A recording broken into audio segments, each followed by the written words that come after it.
It's now time for On the Line with Cheryl Wilkerson. The conversation will range from local dialogue to international. This show is meant to enlighten, inform, and to inspire. On the Line with Cheryl Wilkerson begins now. Hello, it's Sunday morning. Cheryl Wilkerson. Welcome to On the Line. How was the week? I hope yours was fantastic. Mine was pretty good. Speaking of fantastic, I have a fantastic guest that you all are going to enjoy today. I can't wait for you to listen to what she's doing. Great things she's doing all over, but most specifically on the campus of Norfolk State University. Behold the green and gold. Behold. We welcome to the program Brandy Gresham. She is the director, let's see if I can get it right, director of student athlete, my phone went dead, student athlete well-being, student athlete mental health counselor.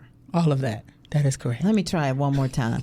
Director of Student Athlete Wellbeing, Student Athlete Mental Health Counselor. Yes, ma'am. So you must have 99 degrees. My goodness. Not yet. We working on it, though. Working on it. Miss Brandy, thanks for coming to the show because I got a message, somebody up in my DMs, so you need to have her on your show. We'll talk about her later, okay? Because she is a friend of the show for sure. But yeah, in my DM saying you need to have her. You all the way out in Texas or something like that? We were actually in California, in LA. Yes. And I'm getting messages about she needs to be on the line. So I do as I'm told. Brandy Gresham is on the line with me today.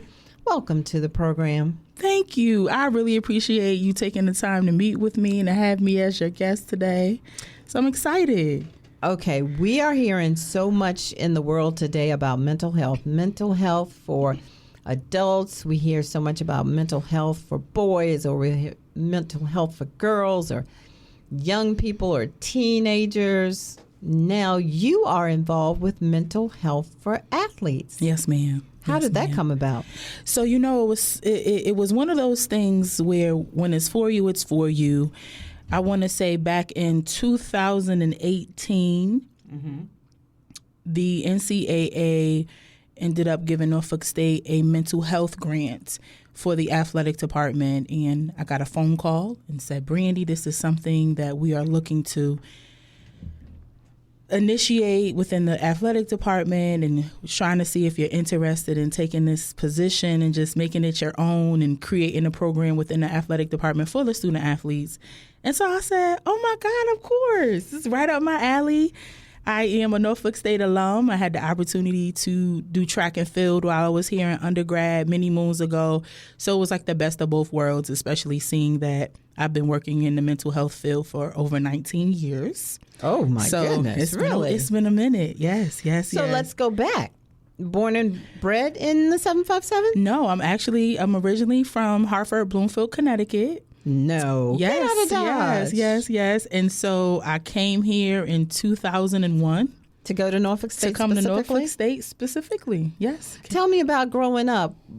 Did you live in the city part? Did you live in suburb part? So it was a combination because I was technically born in Hartford, Connecticut, but then when in middle school, we ended up moving to Bloomfield, Connecticut, which is like a town over. And so it was the best of both worlds, predominantly Black community. Nice. Because I know initially when I first came here, something I'll never forget is they will always ask me, is Black people in Connecticut? Yeah, it's a whole bunch of us, right? And so I had the opportunity to, born and raised there, was an all-around athlete. And so the opportunity came up for me to come to Norfolk State at the last minute. Some things worked out because this initially wasn't my school of choice. To be honest with you, I didn't even know about Norfolk State until some things happened. One of my coaches got in contact with somebody here and was like, well, Brandy, you're going to go to Norfolk State. And I was like, okay. So we packed up what did your parents say? My mother was on board because it was really something last minute. Mm-hmm. And so. But what had been in your thoughts that you were going to do after high school? So after high school, the plan was to go to college. I had a number of universities that wanted me to come to their university to do track and field. However, my grades were not up to par. I'm with you. When that happened, the top schools that I did want to go to, I was not able to go to. So I had to redshirt my freshman year. So it was really one of those things where I had to it was like finding a rebound. Like, okay, what's plan B, right? Because we always have to have more than one plan. So we had to activate plan B. Like I said, one of my coaches had the opportunity to talk with Coach Laverne Sweat. Yes, okay? legend. Legend, She most and definitely. Coach, yeah. And so they talked, and coaches advocated for me, and we literally just showed up here. I had never did a visit. I'm serious. It was something that was so last minute. How did you come here the first time you came? Did you pile in the car? The car was packed up. Packed up. My mother it was packed up. You could barely see out of the windows, but we made it. And who cried when they left? Who cried? Of course, my mom. I'm trying to think. It's been so long ago. Did I cry? I know initially I was just like, oh God, this is a little different. this different versus, at home. Mm-hmm. And so ended up, becoming more engaged, and just it was, to be honest with you, in hindsight, it was one of the best decisions I could have ever made. What did you participate in track and field? So I was shot put discus. Ooh. Yeah, Ooh, so I was a field event, but back in those days, we had to do everything that the runners did. So we warmed up, we did the runners workout, but then we also had to do our field workout as well. The teams now, I don't necessarily know if they that's something that they have to do, but back in those days, that was something that we had to do. So I was a shot put and a discus thrower, and in addition to that, I ended up joining a choir, got a scholarship to sing with Dr. Carl Haywood. Okay. Really? And so I was a part of the concert. Multiverse over here. Multiverse. Okay. And so I had the opportunity to do that as well. So it was really the best of both worlds, being an athlete and then being able to be involved on the music side of things and just becoming acclimated to the newer culture, because there was a culture shift, believe it or not, with me transitioning from Connecticut to here. So, and what was your major? Psychology. Psychology. Yes. Why psychology? So I have always been intrigued by what makes people tick, like the why. That's why do you interesting. do what you do? And I know initially when I started out, and it shifted over the years, I never forget one of the professors saying it, but when people go into the psychology field, they end up saying, oh, I want to do this because I want to help people. That was initially my thought. But it in addition to that, it has evolved. But initially it was because I've always been intrigued by why people do what they do. There's something so interesting about it. And, and of course being able to help them and navigate through different challenges and stages and phases in their lives. And so it's just been up from there. So when you came, you majored in psychology from the beginning, and you never switched a major or anything. Nope. It was that from the beginning. From the beginning. Okay. From the beginning. Okay. From the beginning, my bachelor's in psychology. I ended up coming back in 2009 and got my master's. So you navigated that culture, huh? You found a way. Yes, I did. Okay. I did find a way. Okay. Yes, I did. All right. I did. And after you graduated, what happened? After I graduated, I got my first real job. Working in the field, I was actually working at a residential facility for adolescents. If anybody knows, back in the day, it's called The Pines. The Pines. I knew you were going to say that. I knew you were going to say that. Let me tell you, that's where all the great ones, it was either go make you or break you. And so I worked at The Pines for a little bit, and then I had the opportunity to transition to the city of Virginia Beach. Okay. So I was a clinician there for a couple of years. How did you end up back on campus? I decided the first time around, or just this go round? This go round. This go round, I got the phone call once the department got the mental health grant from and they the wanted NCAA. you back. And it was really word of mouth, and I'm so thankful because it has been amazing. You presented at the summit recently in California. Yes. What was your presentation? So the presentation was it was titled "A Moment for Your Mental Go Mad," and so the Black Student Athlete Summit, that's the name of it. It was an honor to be able to present there because it reminds me of FUBU, for us, by us. And so it was an environment specifically for athletes of color to feel safe, to be educated, to be supported, to have that vulnerable space allotted for them. And I was just so excited to be a part of it. This was my first time attending the Black Student Athlete Summit, but then also, in addition to being an attendee, to be able to present to some of the student athletes as well. It couldn't have gotten any better than that. Why do Black athletes need that specialized support? Athletes need that specialized support because their journey is a little different compared to a regular student. I this is my personal opinion. I do believe that there's some additional pressure in addition to staying on top of your studies. A lot of times you want to excel in your respective sport. And so there's an additional pressure on that, for you to perform and to have it all together. And so a lot of times, because the goal is to go pro, right? Initially, that's the goal, to go pro. They end up losing themselves or not being aware of who they are because their sport has been all that they've known. Is that with male and female? Male and female. And when does that pressure actually start? I know in elementary school they're not thinking about going pro. Well, maybe some of them are. But how early does it really start when we have young people playing sports? So based off of my experience, I would definitely say, like, there have been some student athletes that have expressed, like, they've known from the beginning that they've always wanted to go pro. So if they started in elementary school, that was the goal. However, I would more so say high school is when it's just like, okay, this can take me beyond what I can imagine, this particular sport or my talent on the field or the court. It could take me to different places. And so I think that's when the additional pressure just gets a little, what could be the descriptive word? Heavy. I'm thinking about Jimmy Butler of the Miami Heat as we are in the midst of the finals right now. Mm-hmm. I don't know, it might be ended by the time this airs, but I'm thinking about the stories about his mother putting him out at 13 because she said she didn't like the way he looked. And never having a father in his life. Mm-hmm. And the pressures that you're talking about, the pressure for him to succeed, that's self-imposed because of those circumstances, or it's there because of society, or a mixture? It's a combination, most definitely. Most definitely. It's the internal drive to want to be great.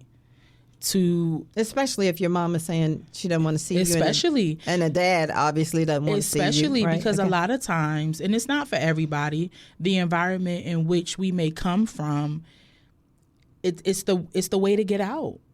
It's the way to make it. It's the way to not have to be dependent and not have to endure certain things that may not have been the best experience.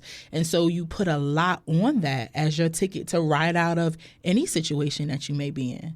And so I do think it's a combination of both, most definitely, because I know, just thinking about my experience when I first came, I talked to previous athletes as well. We didn't have anything like this for us. But you felt the pressure as much as we see them feeling the pressure today? Yes, but it was not, for me, it wasn't necessarily going pro. It was just being great altogether. You still want to perform well, but you still academically have to perform well. You go through things that can negatively impact your ability to perform well, and not being able to know how to navigate that, or what does that look like? Because sometimes we're not even able to identify these feelings that we're having. You get what I'm saying? So mm-hmm. There's sometimes when you, as a clinician, I may say, okay, well, are you experiencing, say, A, B, C, or D? And it's just like, oh my God, I never knew that this was the word. There was a word to describe how I'm feeling, because I don't know.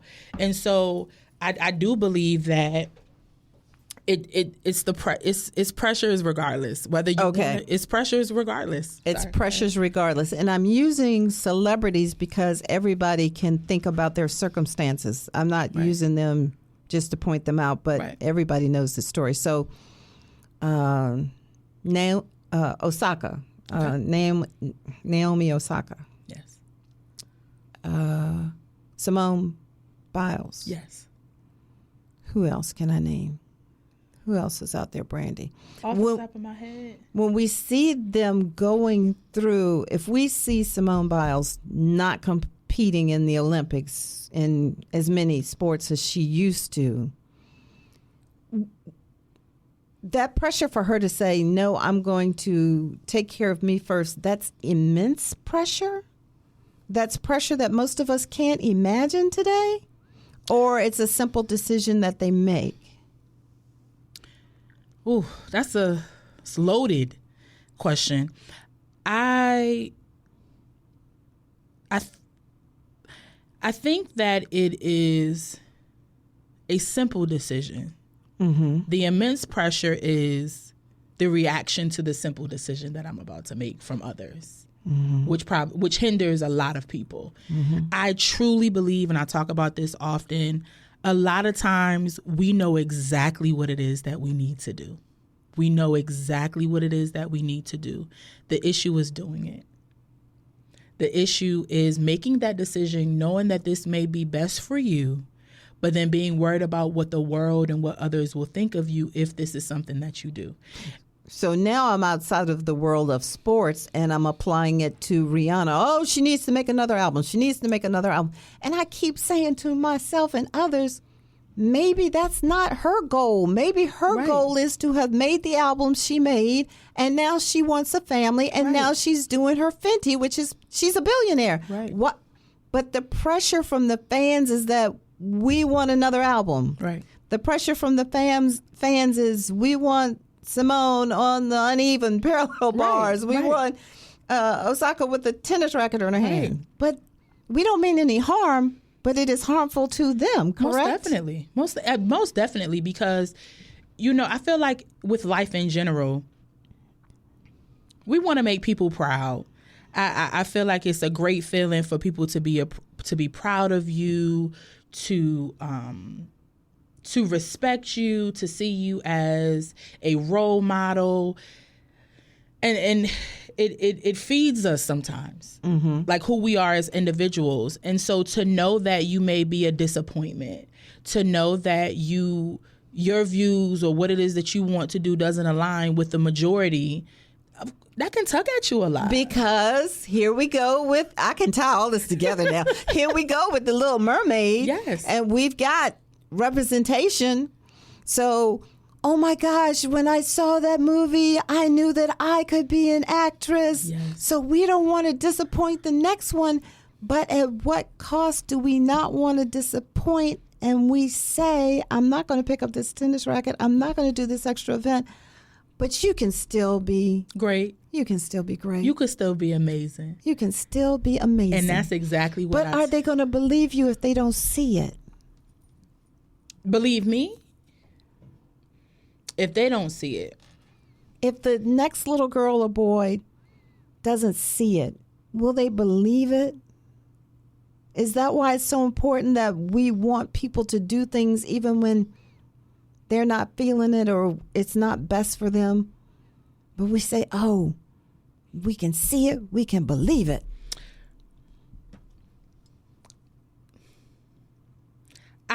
Because there's a silver lining in everything, mm-hmm. there are some things that I didn't see, but I knew I could because of those that instilled things into me. And so, home run. Home run. Out the park. Touchdown. And so I feel that, yes, it's great to see it, to have that affirmation, to affirm what it is that to visualize what it is that mm-hmm. you want to see and or do and or be.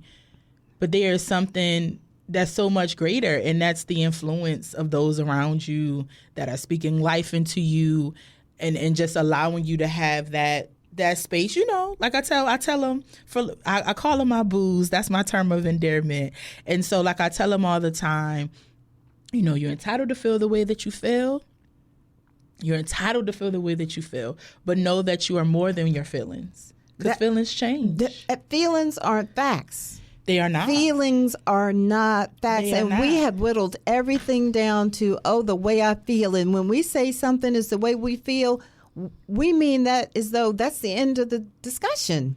And feelings come and go. Facts don't. That's true. Facts don't. And I agree with you. And then on top of that, if we don't have the people around us, if we don't have someone around me pushing me up, I've got to know within me.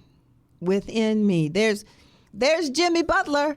His mama told him she didn't like the way he looked. His daddy never felt involved. But he knew within himself. And that's it. Self-esteem comes from self. It does. It's you against you. And once people realize that, it just makes the journey so much easier.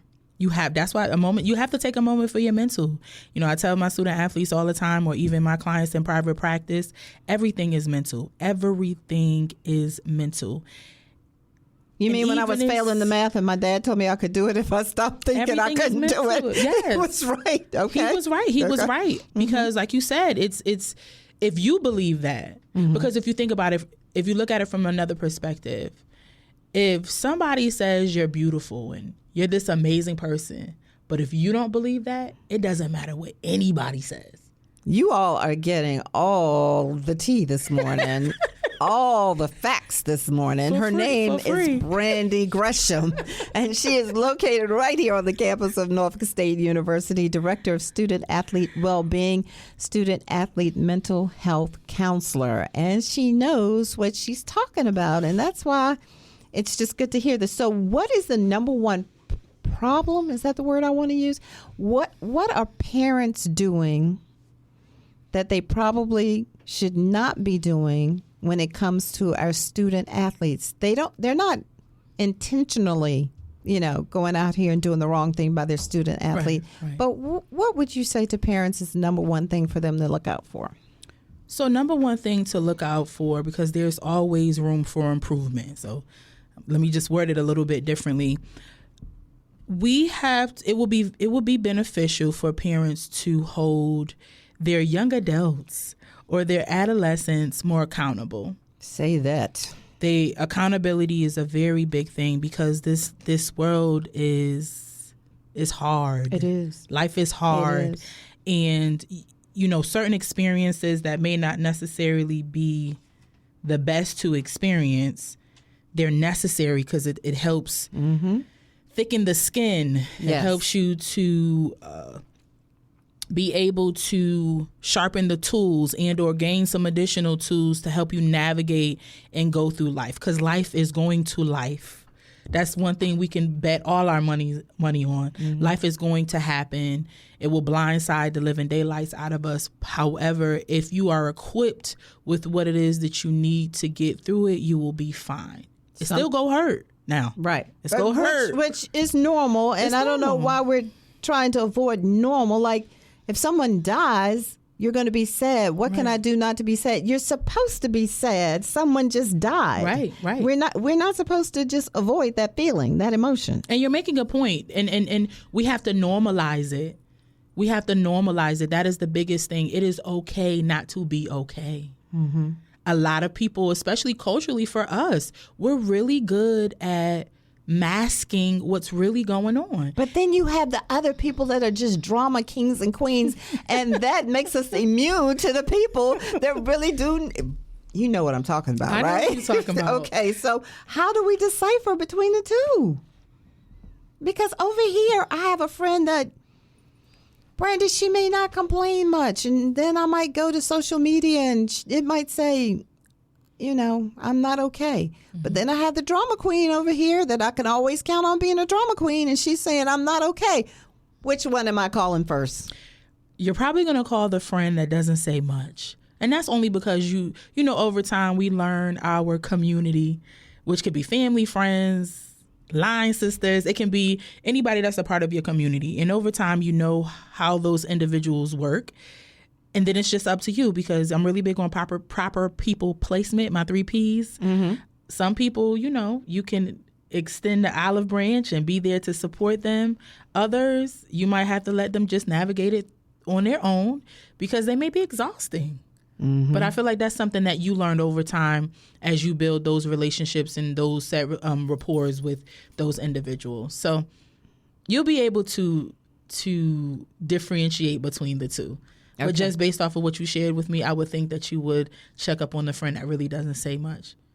Okay. Check on your strong friends. Yeah. Check on your strong friends. Yeah. The strong friends don't really say much. And realize that the strong friends, even though they present that way, they're not always strong. They're not always strong. And they shouldn't have to be. None of us should be. And sometimes you just want a kind word. That's you just it. Want somebody a hug, a smile. It. Yes. Yeah, and that's all it takes. And the other thing about it is, you don't have to have, quote unquote, the right answers. Sometimes just a good listen. That's it. Talk about the value of listening. The value of listening is essential.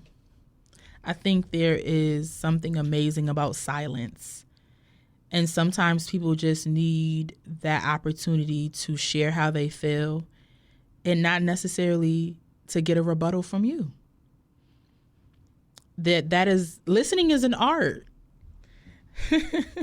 Listening is an art. It's definitely something that I feel like comes with experience over time. And I do feel like listening is also a person being able to become comfortable with doing that. You do not always have to have something to say. Right.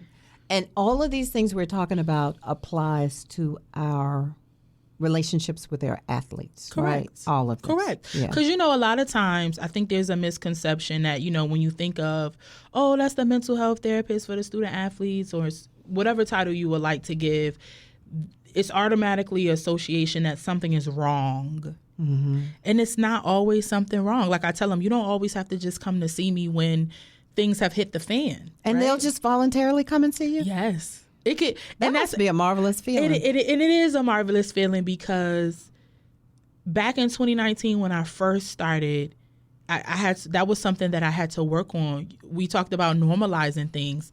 I had the opportunity to do a best practice tour, and when I first accepted the position, and I went to California and I visited Pepperdine University and I went to UCLA just to see what their athletic program looked like and the supports that they have for the athletes that fell under like the mental health and or wellness umbrella.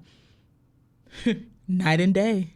Okay. Night and day for, compared to us. And my goal was to make them feel okay with just coming to talk to me. Because we don't talk about things as a culture. We're really prone to sweeping things under the rug, convincing ourselves that we're okay when we know we're not okay. And so when it was really a goal of mine to normalize them just being able to just come and talk to me. Like, it's not what you think. And now they will just do it. that. It doesn't matter where we are. Success. It doesn't matter where we are. And I love it because it's necessary. It doesn't matter. I can be at a game.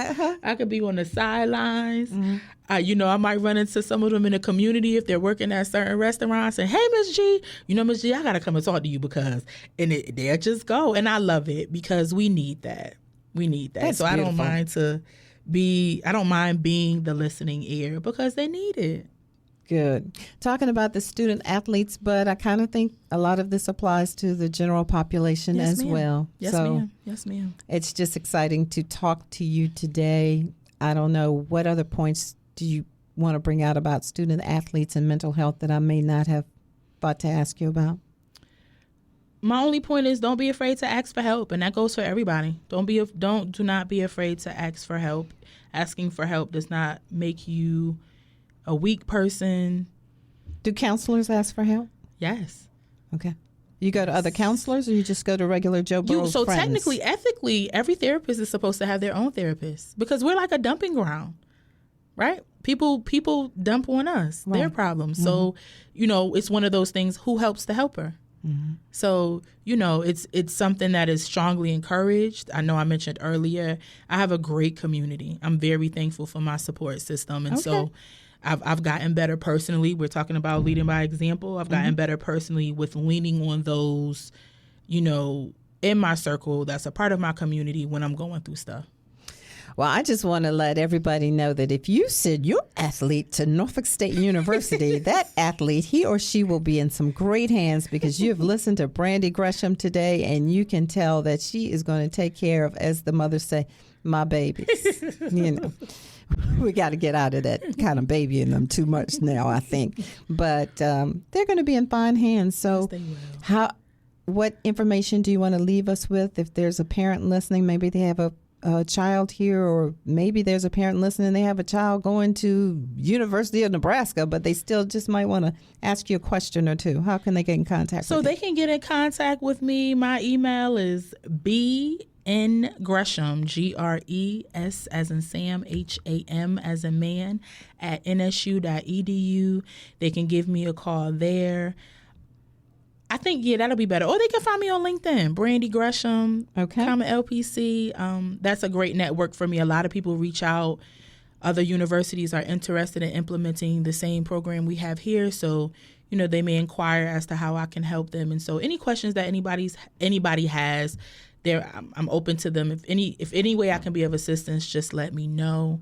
And I'm here because this is a movement. This is necessary. And so I'm really excited about where this is going. I'm excited to be a part of this, though. We are running out of time. We want to thank you, Brandy, for coming through. And thank you for taking care of these students. I love you for that. Also want to thank Monique A.J. Smith. Yes, ma'am. That's my girl. Mover, shaker. Yes, she is. You all check her out on all the social media. And if you need a facilitator at some of your athletic events, check out Monique A.J. Smith. I'm Cheryl Wilkerson. I love you all so very much. Have a fabulous week and behold the green and gold.